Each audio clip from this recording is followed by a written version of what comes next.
Kulula ukuthi sizonde umuntu, kodwa sibe singaboni ukuthi ukuzonda kwethu lowo muntu kuwukuzonda thina, siyazizonda thina.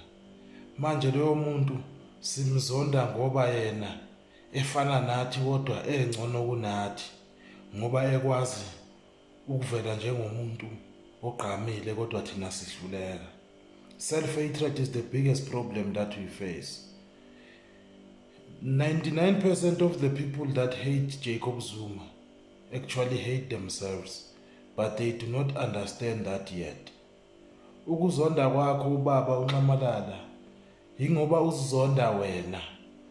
Ubaba uNxamalala lokube bekuthiwa uthanda ukukwitiza kakhulu ubuzomthanda.